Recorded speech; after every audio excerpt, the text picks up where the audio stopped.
ماضی: خدا کے لیے ساجد مجھے مت مارو، پلیز مجھے مت مارو۔ اپنی کمر پر بیٹھ کے پڑھنے سے عذرا کی چیخ بلند ہوتی جا رہی تھی۔ کمرے کے ایک کونے میں سہما بیٹھا التمش خوف زدہ سا اپنی ماں کو پٹتے دیکھ رہا تھا۔ اور یہ کوئی نئی بات نہیں تھی، یہ روز کا معمول تھا۔ اس کا باپ ذہنی مریض تھا جو روز روز اس کی ماں کو اپنے نفسیاتی بن کا نشانہ بناتا اور گھر کے سبھی لوگ خاموش تماشائی بنے یہ سب ہونے دیتے۔ جھوٹ بول کر عذرا کی ساجد سے شادی کروائی گئی تھی۔ شجاع اور کمروز احمد کا جھوٹ کھلنے پر بھی کوئی کچھ نہیں کر سکا۔ وہ دونوں بھائی ساجد کو سمجھانے کے بجائے اسے مزید پڑھا دیتے اور وہ ان کے شعب پر جانور سے بھی بدتر سلوک عذرا اور التمش کے ساتھ کرتا۔ التمش کے معصوم ذہن میں اپنے دونوں تایا کے کیے صرف اور صرف نفرت تھی، حد سے زیادہ نفرت۔ ساجد کے ساتھ ساتھ وہ دونوں بھی اس کی ماں کے برابر کے قصوروار تھے۔ روز روز کی مار و ذلت برداشت کرتے کرتے عذرا تھک گئی تھی اور پھر ایک دن ساجد نے تمام حدیں پار کر دی۔ گرم سلاخ سے اس نے عذرا کی کمر داغ دی کیونکہ شجاع نے اس پر یہ الزام لگایا تھا کہ وہ شجاع احمد کو اپنی محبت کے جال میں پھنسانے کی کوشش کر رہی ہے۔ ساجد نے مار مار کر عذرا کو ادھموا کیا تھا۔ برستی بارش میں عذرا اور التمش کو ان لوگوں نے گھر سے نکال دیا۔ زخموں سے چور عذرا روڈ پر گھسیٹتی جا رہی تھی۔ وہ دونوں ماں بیٹے نہیں جانتے تھے ان کا ٹھکانہ کہاں ہوگا۔ عذرا کے باپ نے 2 شادیاں کی تھیں۔ پہلی بیوی سے ان کے 2 بچے تھے، صابر اور سمینہ، جبکہ دوسری سے عذرا اور ایک عذرا کا بھائی۔ چھوٹے بھائی کے وقت عذرا کی ماں مر گئی تو وہ سوتیلی ماں کے رحم و کرم پر آ گئی اور پھر بڑے ہو کر باپ کا سایہ بھی ان سے چھن گیا۔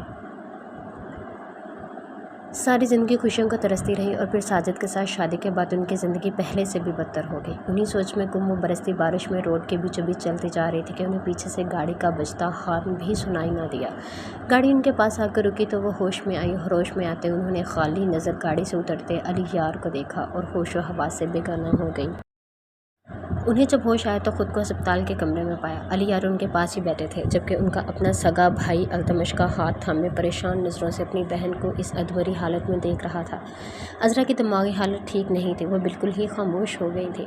زندگی میں پہلے ہی مشکلات اتنی تھی کہ ایک دن خبر آئی کہ ساجد مر گیا۔ عذرا بیوہ ہو گئی، مگر یہ خبر سنتے ان کی آنکھوں سے ایک آنسو بھی نہیں گرا۔ وہ بے حسی کی انتہا پر تھی۔ ایسے میں علی یار نے ان سے شادی کا فیصلہ کیا۔ عذرا راضی نہیں تھی مگر انہیں راضی ہونا پڑا اور ان کا یہ فیصلہ غلط ثابت نہیں ہوا۔ علی یار نے ان کی زندگی میں خوشیاں بھر دیں۔ انہیں اس بات سے بھی غرض نہیں رہی کہ علی یار کی فیملی انہیں پسند نہیں کرتی، ان کے لیے علی یار کی محبت اور ان کا ساتھ کافی تھا۔ محمد کی پیدائش کے بعد ان کی زندگی میں خوشیوں کی بہار اتر آئی۔ وقت گزرتا گیا اور التمش اور محمد ایک ساتھ بڑے ہونے لگے۔ محمد کی پیدائش کے سالوں بعد خدا ان پر ایک بار پھر مہربان ہوا اور محمد کے 10 سال بعد ان کے گھر ایک بار پھر خوشخبری آئی، مگر یہ خوشی ان کی زندگی کی آخری خوشی تھی۔ عذرا کے ہاں بیٹی کی پیدائش ہوئی مگر وہ بچی ان کی گود میں آنے سے پہلے ہی ان سے چھین لی گئی تھی۔ ان کی بچی کو اغوا کر لیا گیا تھا۔ علی یار غصے سے پاگل ہو گئے تھے۔ انہوں نے ایڑی چوٹی کا زور لگایا مگر وہ اپنی بچی واپس نہیں لا سکے۔ انہیں اپنی معصوم بچی کے گم میں گھلتی عذرا نے علی یار کی باہوں میں دم توڑ دیا۔ علی یار کی زندگی کی ساری خوشیاں اجڑ چکی تھیں۔ ایسے میں ان کا دھیان التمش اور محمد سے بھی ہٹ گیا۔ محمد کو سب پیار کرتے مگر التمش اس پیار کو ترستا رہا۔ اور پھر ایک دن علی یار گھر سے باہر گیا تو اس کا جنازہ ہی گھر میں آیا۔ حویلی میں کوہرام گیا تھا۔ زندگی نے بہت بھیانک کھیل کھیلا تھا۔ اپنی ماں کو کھونے کے بعد التمش نے اپنے باپ کو بھی کھو دیا تو وہ اپنے ماموں کے ساتھ ان کے گھر آ گیا۔ وقت گزرتا گیا اور محمد اور اس نے پریکٹیکل لائف میں قدم رکھا۔ وہ دونوں ہی بہت میچور تھے لیکن غصے میں ایک سے بڑھ کر ایک۔ التمش شجاع اور کمروز سے اپنی ماں کا بدلہ لینا چاہتا تھا۔ تکلیف ان دونوں بھائیوں کی وجہ سے اس کی ماں نے برداشت کی، وہ ان دونوں کو بھی یہی تکلیف دینا چاہتا تھا۔ ارمغان خان اس کے سوتیلے ماموں کا بیٹا، وہ کمروز احمد سے بدلہ لینا چاہتا تھا کیونکہ کمروز احمد کے بیٹے نے اس کی بہن سے محبت کا ناٹک کر خود اپنی کزن سے نکاح کر لیا۔ کچھ پرانی دشمنی اور کچھ بہن کا دکھ۔ ارمغان خان نے اس دن قسم کھائی تھی کہ وہ ان لوگوں کو چھوڑے گا نہیں اور اس سب میں التمش اس کے ساتھ تھا۔ محمد اس سے بے خبر تھا۔ اور پھر التمش خان زادہ کو ایک ایسی بات پتہ چلی جس نے اس کی پوری ہستی کو ہلا کر رکھ دیا۔ کیا ہوا ہے؟ تو نے اتنی جلدی میں کیوں بلایا ہے مجھے؟ وہ ریش ڈرائیونگ کرتا اس کے پاس آیا تھا جو سرخ آنکھوں سے اس کے سامنے دیکھا شدید ذہنی انتشار کا شکار تھا۔ وہ مل گئی ہے محمد، ہماری بہن ہمیں مل گئی ہے۔ اس کی آواز رند گئی تھی۔ محمد کے ہاتھ میں موجود گاڑی کی چابی چھوٹ کر زمین پر جا گری تھی۔ کہاں ہے وہ؟ محمد کو اپنی آواز کسی دور کھائی سے آتی سنائی دی۔ حورِ کمروز احمد، ہماری بہن ہے محمد۔ التمش نے اس کے سر پر دھماکہ گیا جس پر اس کا پورا وجود تھرا گیا تھا۔ حورِ، اس نے زیر لب یہ نام دہرایا، جبکہ چونکا تو سالک حیدر بھی تھا۔ اس نے حیرت سے ان دونوں کو دیکھا۔ ایسا کیسے ممکن ہے؟ اسے ابھی تو شجاع احمد کمروز احمد کے بارے میں پتہ چلا تھا اور اب یہ نیا انکشاف۔ ہاں، سالک حیدر، سلیمان خانزادہ کی اکلوتی لاڈلی بیٹی زہرہ خانزادہ کا بیٹا، جنہوں نے اپنی پسند سے شادی کی اور ان پر حویلی کے دروازے ہمیشہ ہمیشہ کے لیے بند کر دیے گئے تھے۔ ڈرائیونگ سیٹ پر موجود بہت دھیان سے ڈرائیونگ کر رہا تھا، چہرے پر سنجیدگی چھائی ہوئی تھی۔ حورِ نے کوئی تیسری بار اسے دیکھا اور پھر نگاہیں واپس اپنے ہاتھوں پر مرکوز کر لیں۔ وہ اس کی ناراضگی بھانپ گئی تھی، مگر خود کا کیا کرتی؟ ہم کہاں جا رہے ہیں؟ گاڑی انجان راستوں پر مڑتے دیکھ وہ بے اختیار ہی اس سے پوچھ بیٹھی، مگر نہ پا کر اس کا دل بھر آیا۔ حورِ، ان آنکھوں سے ایک آنسو بھی نہیں گرنا چاہیے۔ اسے رونے کی تیاری پکڑتے دیکھ وہ فوراً سے پہلے اسے ٹوک گیا، جس پر سختی سے لب بھینچے وہ اپنا رخ کھڑکی کی جانب موڑ گئی۔ اس نے دل میں پکا عہد کر لیا تھا کہ وہ اب سالک حیدر سے پورے راستے کوئی بات نہیں کرے گی۔ ایک طویل سفر کے بعد گاڑی اس عالیشان فارم ہاؤس میں داخل ہوتے رکی تو نیند میں جاتی حورِ چونکی۔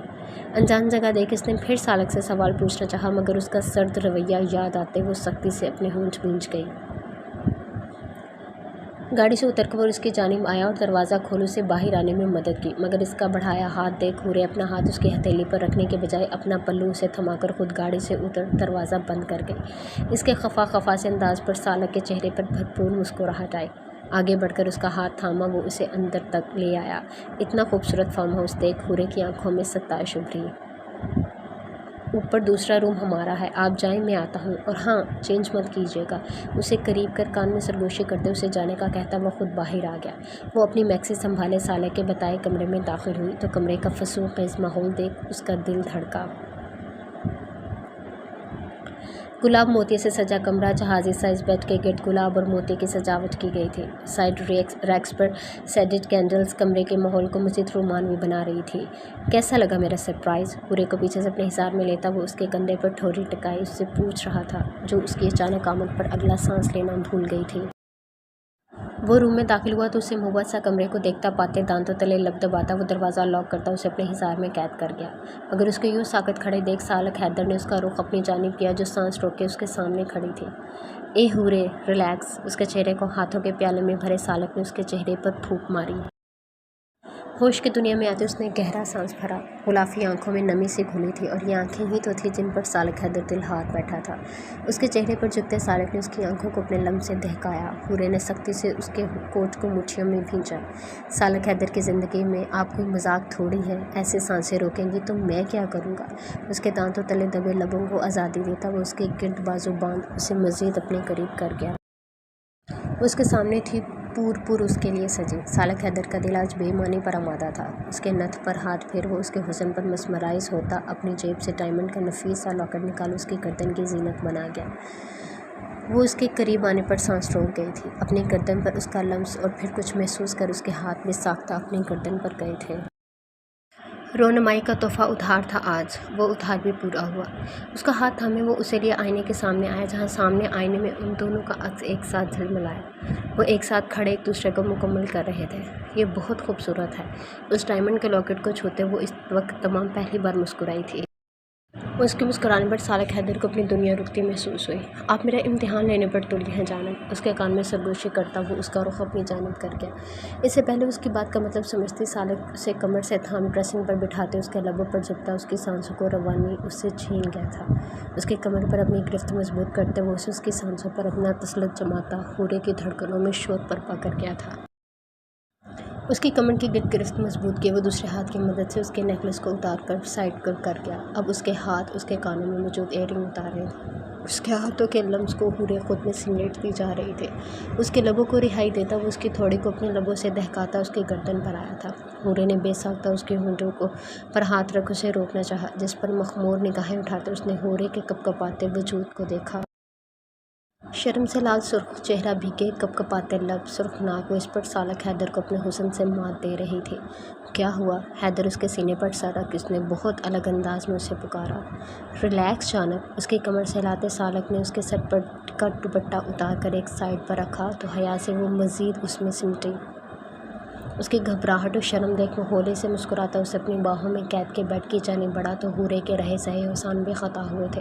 اسے بیڈ پر لٹاتے وہ خود کوٹ اتار کر ایک طرف رکھتا، اپنی شرٹ کے بٹن کھول واپس سے اس پر جھکا جو اس کے قریب آنے پر سختی سے آنکھیں میچ گئی۔ ایسے ظلم کریں گے تو بندہ کہاں جائے گا؟ اس کے کان کی لو کو لبوں سے چھوتے وہ اپنے لبوں سے چھوتا اس کی گردن تک آیا تھا۔ گردن سے ہوتا اس کی تھوڑی کو چھوتے وہ اس کی سانسوں پہ قبضہ جماتے اسے اپنی باہوں کے اثار میں لیا، رفتہ رفتہ اس کی سانسیں پی رہا تھا۔ اس کے نرمی بھرے لمس پر حورے نے اپنی باہوں کا 1000 سالہ کی گردن کے گرد باندھا۔ اس کی پیش قدمی پر وہ اس پر دل و جان سے نثار ہوتا اسے خود میں بھیج گیا۔ اس کی سانسوں کو آزادی دیتے اس نے مخمور نگاہوں سے اپنے رنگ میں رنگی حورے کو دیکھا۔ گہری سانس لیتی وہ اپنی سانسیں ہموار کر رہی تھی۔ اپنی شرٹ سائڈ پر رکھتے سالک نے آگے بڑھ کر کمرے میں جلتا واحد بلب بھی بند کیا اور حورے پر جھکتے وہ ایک بار پھر اسے اپنے حصار میں قید کر گیا۔ حیدر، ہمیں ڈر لگ رہا ہے۔ اس کی گردن میں چہرہ چھپائے وہ انجانے خوف میں مبتلا ہوئی جب سالک حیدر نے اس کے ہونٹوں پر انگش شہادت رکھ اسے کچھ بھی کہنے سے روکا۔ کچھ مت سوچے، آپ کا حیدر آپ کو کچھ نہیں ہونے دے گا۔ مجھ سے کبھی ناراض مت ہوئیے گا آپ۔ رفاقتوں کے لمحوں میں وہ اس سے باتیں کرتی اس کا دھیان بٹانا چاہ رہی تھی۔ اس کی چالاکی سمجھتے وہ اس کی کمر کے گرد ہاتھ ڈال اسے اپنے سینے پر گرا گیا۔ بھلا کوئی اپنی جان سے بھی خفا ہو سکتا ہے؟ اسے مزید کچھ نہیں کہیں، بس مجھے اور میری محبت کو محسوس کرے۔ اس کی شرٹ کی ڈوریاں کھولتا وہ اسے واپس سے تکیے پر منتقل کرتا، اس کی انگلیوں میں اپنی انگلیاں الجھاتے اس کی سانسوں کو قید کر اسے خود میں گم کر گیا تھا۔ کھڑکی سے جھانکتا چاند اس خوبصورت ملن پر مسکراتا، بادلوں کی اوٹ میں چھپا وہیں تاروں نے شرما کر اپنا رخ بدلا تھا۔ تمہاری ہمت کیسے ہوئی اس کے ساتھ جانے کی؟ سہیل کی آواز اس کے کانوں میں ٹکرائی تو موبائل پر اس کی گرفت مضبوط ہوئی تھی۔ تم ہوتے کون ہو مجھ سے سوال جواب کرنے والے؟ تمام ہمت مجتمع کرتے اس نے اس کے سوال کا جواب دیا۔ میں کون ہوتا ہوں؟ منگیتر۔ بس بہت ہو گیا، میرا تم سے کوئی تعلق نہیں ہے۔ میں محمد خان زادہ کی بیوی ہوں، ان کی عزت۔ اگر اب تم نے مجھے فون کیا یا مجھ سے رابطہ کرنے کی کوشش کی تو میں محمد کو تمہارے بارے میں بتا دوں گی کہ تم مجھے بلیک میل کر رہے ہو، اور یہ جان کر وہ جو حشر تمہارا کریں گے نا، اس کے ذمہ دار تم خود ہوگے۔ اس کے کھڑی کھڑی سنانے پر سہیل کو جھٹکا لگا تھا۔ جہاں وہ دبی سی موزے اور اب کہاں یہ شیرنی؟ تم شاید بھول رہی ہو۔ میں جو بھولی تھی وہ مجھے یاد آ گیا ہے۔ میں بھول گئی تھی کہ میرا شوہر تم جیسے 2 ٹکے کے انسان کو منٹوں میں ڈھیر کرنے کا ہنر جانتا ہے۔ اب یاد رکھنا، میں تمہاری دھمکیوں میں نہیں آنے والی، اور اگر اپنی زندگی چاہتے ہو تو مجھ سے دور رہنا۔ ہرا کر کہتے وہ بنا سہیل کا جواب سنے فون بند کر گئی تھی۔ کال کٹ کرتے اس نے موبائل سینے سے لگایا۔ وہ مزید اس بلیک میلنگ کا حصہ نہیں بن سکتی تھی۔ اس نے اپنے ہاتھ میں موجود موبائل دیکھا۔ یہ موبائل سہیل نے اسے حویلی میں دیا تھا۔ وہ اسے دھمکا کر گیا تھا کہ اگر اس نے محمد سے دوری نہیں رکھی تو وہ محمد کو جان سے مار دے گا، اور ڈر گئی تھی بہت بری طرح سے۔ مگر اب محمد کی ناراضگی پر اس کا دل مچل رہا تھا، اس کی محبت کے لیے، اس کی قربت کے لیے۔ اس نے سوچ لیا تھا آج کیسے بھی کر وہ محمد کو منا کر رہے گی۔ وہ اس سے محبت کرتا تھا، اور آج وقت آ گیا تھا کہ وہ اپنی محبت کا اظہار اس سے کر سکے۔ مگر اب کچھ سمجھ نہیں آ رہا تھا کیا کرے اور کیسے کرے۔ محمد گھر پر نہیں تھا، وہ کب واپس آئے گا یہ بھی نہیں پتا تھا اسے۔ وہیں بیڈ پر بیٹھتے وہ محمد کو منانے کے طریقے سوچنے لگی۔ ولیمے کی تقریب سے فارغ ہوتے وہ سب گھر آ گئے تھے، اور اب سبھی شجاع احمد کے پورشن میں بیٹھے تھے، جبکہ مہر کچن میں سب کے لیے چائے بنا رہی تھی۔ یہ کیا ہے بھائی؟ ٹیبل پر رکھے خاکی انویلپ کو دیکھ کمروز صاحب نے وہ انویلپ شجاع احمد کے سامنے کیا۔ لا علمی کا اظہار کرتے انہوں نے وہ انویلپ تھاما جہاں ان کا نام لکھا تھا۔ یہ کب آیا؟ خود سے کہتے وہ اسے کھولنے لگے۔ مہر نے ان کے آگے چائے کی ٹرے رکھی اور مڑ کر کمروز احمد کو چائے دینے لگی۔ شجاع احمد نے کچھ تصاویر اس پیکٹ میں سے نکالی جنہیں دیکھ ان کے چہرے کا رنگ اڑا تھا۔ کیا ہوا بھائی؟ مہر، وہ جو واپس کچن کی جانب جا رہی تھی، اپنے بابا جی دھاڑ پر خوف سے اس کے ہاتھ میں موجود ٹرے زمین بوس ہوئی تھی۔ کیا ہوا ہے بھائی؟ ہمت کیسے ہوئی اتنا بڑا دھوکہ دینے کی؟ اتنا بڑا دھوکہ؟ مہر وہ غصے سے دھاڑے، اور ان کی دھاڑ پر مہر کو اپنا دل بند ہوتا محسوس ہوا۔ ان کے ہاتھ میں کچھ تصاویر تھے تو کیا انہیں اس سے آگے مہر سے سوچا بھی نہیں گیا۔ مہر ادھر آؤ۔ کمروز احمد کے بلانے پر وہ شکستہ قدموں سے اپنے باپ کے سامنے آئی تو انہوں نے غصے سے ہاتھ میں تصاویر اس کے منہ پر ماری۔ تصویریں اس کے چہرے پر لگتی زمین پر بکھرتی چلی گئیں۔ اس کے اور التمش کے نکاح کی تصاویر۔ کون ہے یہ؟ کیوں کیا مہر ایسا؟ کیا کمی رہ گئی تھی؟ وہ اسے مارنے کو لپکے تھے، اس کے منہ پر تھپڑ مارا۔ انہوں نے دوبارہ اس پر ہاتھ اٹھانا چاہا، جب مہر کو مارتا ان کا ہاتھ ہوا میں معلق رہ گیا۔ شجاع احمد نے گردن گھما کر خود کو روکنے والے کو دیکھا۔ التمش کو سامنے دیکھ اس کے ماتھے پر بل پڑے، وہیں مہر کو اسے دیکھ صدمہ ہوا تھا۔ تم میری بیوی پر ہاتھ اٹھانے سے پہلے 100 بار سوچنا چاہیے تھا آپ کو سسر صاحب، سنجیدگی سے کہتے ہوئے ان کا ہاتھ تھامے ان کے اور مہر کے درمیان آیا تھا۔ تمہاری ہمت کیسے ہوئی میرے گھر؟ آپ کا گھر؟ سیریسلی؟ اس نے حیرت کا مصنوعی مظاہرہ کیا۔ جہاں تک مجھے یاد ہے کہ گھر میرے باپ کے نام تھا، ہے نا؟ اس کی بات پر ایک جھٹکے سے شجاع احمد نے اسے دیکھا۔ وہی آپ کا بھائی ساجد احمد جسے آپ لوگوں نے اپنے لالچ میں آ کر مار دیا۔ ایک ایک لفظ پر زور دیتا وہ ان کے سروں پر پہاڑ گرا گیا۔ بکواس بند کرو اپنی اور نکلو یہاں سے۔ اس کے سینے پر ہاتھ مارا، اسے پیچھے دھکا دیتے وہ چلائے، جبکہ اپنے باپ کا یہ روپ دیکھ مہر پتھر ہو گئی تھی۔ یہ ساجد کون تھا اور التمش کس ساجد کی بات کر رہا تھا؟ کیا ہوا تھا تایا ابو؟ بھول گئے میرے باپ کو جس کے ساتھ مل کر آپ نے میری ماں سے چھت تک چھین لی تھی؟ دھڑ دھڑ ساتوں آسمان مہر کے سر پر گرے تھے۔ التمش اس کا کزن یاد آیا اب، اور وہ اب کمروز کی جانب بڑھا تھا۔ آپ کو کیا لگا تھا نکاح میں میرا ساتھ دے کر میرے ہی خلاف یہ سب کریں گے اور مجھے پتہ نہیں چلے گا؟ وہ بولا نہیں غرایا تھا۔ کمروز؟ شجاع احمد کی حیرت میں ڈوبی آواز ابھری۔ ہاں، آپ کے بھائی، انہوں نے میرا ساتھ دیا تھا تاکہ میں مہر سے نکاح کر سکوں اور اپنے بابا کا حصہ آپ سے چھین سکوں۔ نکاح میں مہر کے ولی بنے تھے یہ، اور بعد میں میرے ساتھ ہی دھوکہ کر رہے تھے، مگر ایک بات میری یاد رکھیں، جو شخص میری بہن کو ہم سے چرا کر یہاں رکھ سکتا ہے وہ کچھ بھی کر سکتا ہے۔ اب کی بار وہ دونوں بری طرح سے گھبرا گئے تھے۔ میری حورے کو اپنے پاس رکھ کر ہمیں سزا دینا چاہ رہے تھے نا؟ کیا بول رہے ہو تم؟ کیا بول رہے ہو؟ ثاقب نے آگے بڑھ کر اس کا گریبان پکڑا۔ سچ بول رہا تھا، حورے کو اغوا کیا تھا ان لوگوں نے، میری بہن ہے وہ چلایا تھا، اور یہ میری بیوی جسے میں آج لینے آیا ہوں۔ خبردار جو میری بیٹی کی طرف نظر اٹھا کر بھی دیکھا۔ شجاع احمد نے مہر کو اپنے پیچھے چھپا دیا، وہیں سمرا اور زمرد بیگم کے چہرے پر خوف ابھرا تھا۔ نکاح نامہ میرے پاس ہے، سارے حق رکھتا ہوں اپنی بیوی پر، جانے دیں مہر کو اس کے ساتھ۔ شجاع صاحب، زمرد بیگم کی آواز پر روتی مہر نے جھٹکے سے سر اٹھا کر اپنی ماں کو دیکھا۔ کیا بکواس کر رہی ہو؟ بکواس ہی صحیح، مگر میں اپنی بیٹی کی زندگی آپ کے غلط فیصلوں کی نظر نہیں ہونے دوں گی۔ ساری زندگی آپ نے اپنے لالچ میں فیصلے کیے۔ آپ نے حورے کی شادی بھی سالک سے اس لیے کی کیونکہ اس کا تایا آپ کو بزنس میں ایک بڑا پروفٹ دے رہا تھا۔ اگر وہ نہ دیتا تو آپ کبھی وہ فیصلہ نہیں کرتے۔ آپ نے صابر خان کی زمین پر بھی قبضہ کیا، جس کی وجہ سے وہ ہمارا دشمن بنا ہوا ہے، اور آپ میری مہر کو بھی اپنے لالچ کے لیے استعمال کریں گے، اور میں ایسا نہیں ہونے دوں گی۔ سالوں کا دبا غصہ تھا جو آج نکلا تھا۔ جاؤ مہر اپنے شوہر کے ساتھ، اگر تم نہیں چاہتی کہ تمہاری ماں خود کو ختم کر دے۔ امی نہیں، ان کی چھری گردن پر رکھنے پر وہ تڑپی۔ امی، چلی جاؤ تم مہر گل، چلی جاؤ یہاں سے، کیونکہ اگر آج تم نہیں گئی تو یہ نکاح باقی رہے گا نہ تمہاری خوشیاں۔ نہیں امی، اپنی بیوی کو لے کر جا رہا ہوں میں، اگر کوئی بیچ میں روکنے آیا تو سارے ثبوت کل پولیس کو مل جائیں گے۔ دھمکی دیتا وہ مہر کا ہاتھ تھامے آگے بڑھا جس پر وہ تڑپی تھی۔ نہیں، میں نہیں جاؤں گی بابا۔ اس نے تڑپ کر اپنے باپ کو دیکھا جو ایک طرف خاموشی سے کھڑے تھے۔ اسے دھچکا لگا تھا۔ وہ ایک خود غرض انسان تھے جنہیں صرف دولت روپے سے مطلب تھا۔ اپنی انا کی تسکین کی خاطر انہوں نے حورے کو اغوا کیا اور اسے ساری زندگی دبا کر رکھا، اور سب بھی پکڑے جانے کے خوف سے وہ خاموش کھڑے تماشا دیکھ رہے تھے۔ مجھے زبردستی کرنے پر مجبور مت کرے مہر، سنجیدگی سے کہتا وہ اس کا ہاتھ تھامے اس گھر سے نکلتا چلا گیا، اور وہ اس کے ساتھ گھسیٹتی چلی گئی۔ گاڑی میں اس کے پہلو میں بیٹھی وہ مسلسل روتی سسکتی التمش کا امتحان لے رہی تھی۔ لب بھیجتے وہ خاموشی سے گاڑی ڈرائیو کر رہا تھا۔ ابھی وہ جس حال سے گزر رہی تھی اس کا چپ رہنا ہی بہتر تھا۔ موڑ کاٹتے گاڑی اس کے اپارٹمنٹ کی حدود میں داخل ہوئی تو التمش نے ایک نظر اپنے پہلو میں بیٹھی مہر کو دیکھا، جو ولیمہ والا ہی ڈریس پہنے ہوئے تھی، جبکہ رونے سے اس کی آنکھوں کا کاجل پھیل گیا تھا۔ گاڑی پارک کرتا وہ گاڑی سے اترتا اس کے پاس آیا جو ابھی تک رونے کا شغل فرما رہی تھی۔ مہر، باہر آئیں، سنجیدگی سے کہتے اس نے اپنا ہاتھ مہر کے سامنے پھیلایا، جسے مکمل نظر انداز کرتے وہ گاڑی سے اتر اس کے پہلو سے نکلتی چلی گئی۔ التمش نے غصے سے مٹھیاں بھینج کر اس کا یہ رویہ برداشت کیا اور گاڑی سے اس کا سامان نکالنے لگا جو زمرد بیگم پہلے ہی اس کے حوالے کر چکی تھی، اور وہ اس سے جان چھڑانا چاہتی تھی کیونکہ مہر ان کی سوتیلی بیٹی تھی، اور وہ یہ راز تھا جو وہ مر کے بھی مہر کے سامنے نہیں کھول سکتا تھا۔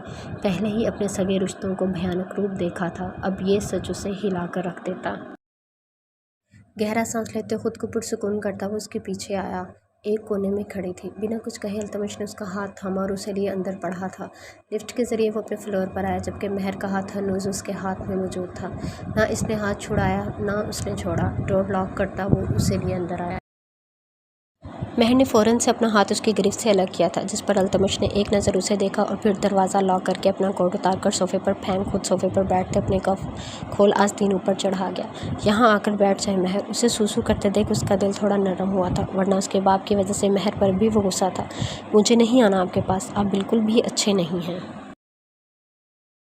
ہاتھ کی پوچھتے آنسو پوچھتے وہ غصے سے چلائی، جس پر التمش کے ماتھے پر بل پڑے۔ اپنی جگہ سے اٹھتا وہ اس کے سامنے آ کر کھڑا ہوا۔ اس کے قریب آنے پر وہ بدک کر پیچھے ہوئی، مگر اس کی کمر کے گرد ہاتھ باندھ اسے اپنے قریب کھینچتے التمش نے اس کی یہ کوشش ناکام بنائی۔ میرے ہی گھر میں میرے ہی نکاح میں ہو کر مجھ سے ہی پنگا لینا آپ کو بھاری پڑ سکتا ہے مسز التمش۔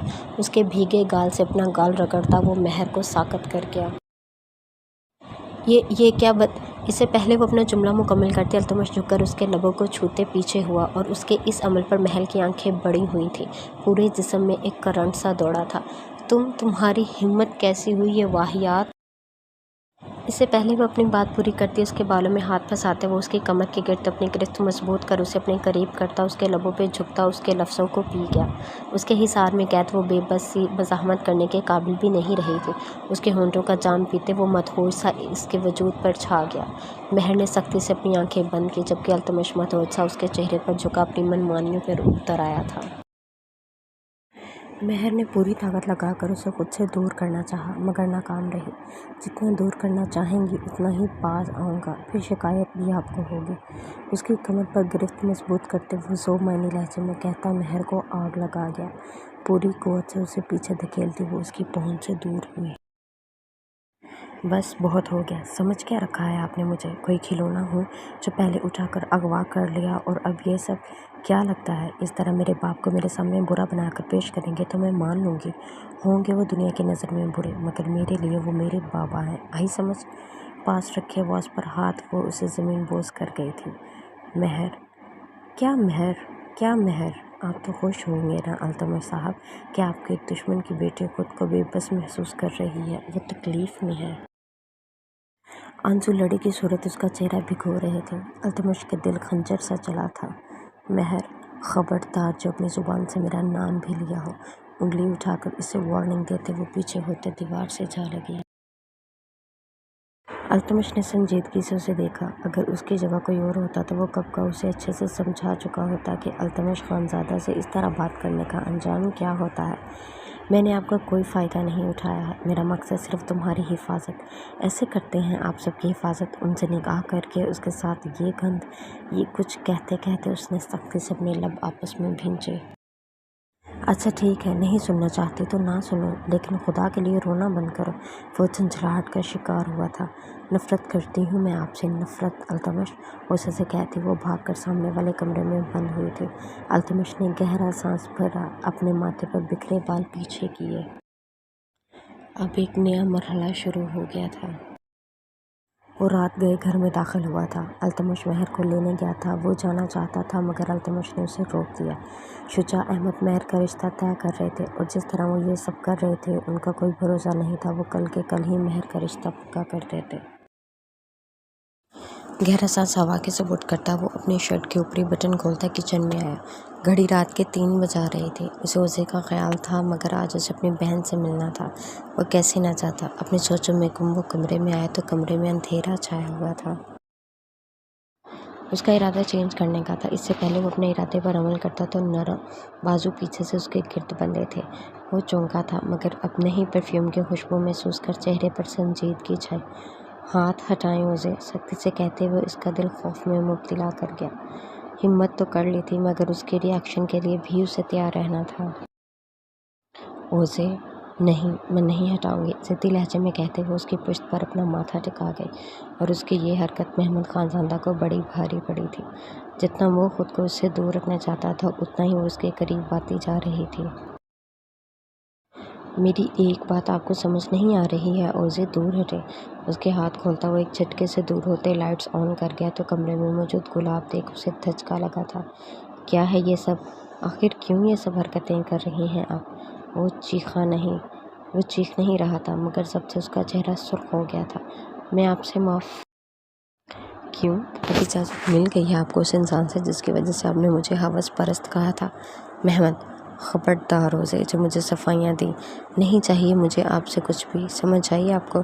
اگر میں آپ کو یہاں لایا ہوں تو اس کا یہ مطلب نہیں کہ میں نے آپ کو معاف کر دیا، اس لیے میں بہت اچھے سے جانتی ہوں آپ کیوں مجھے معاف نہیں کر رہے۔ مت کریں بہانے بازی محمد خان زادہ، سمجھ آ گیا ہے مجھے سب۔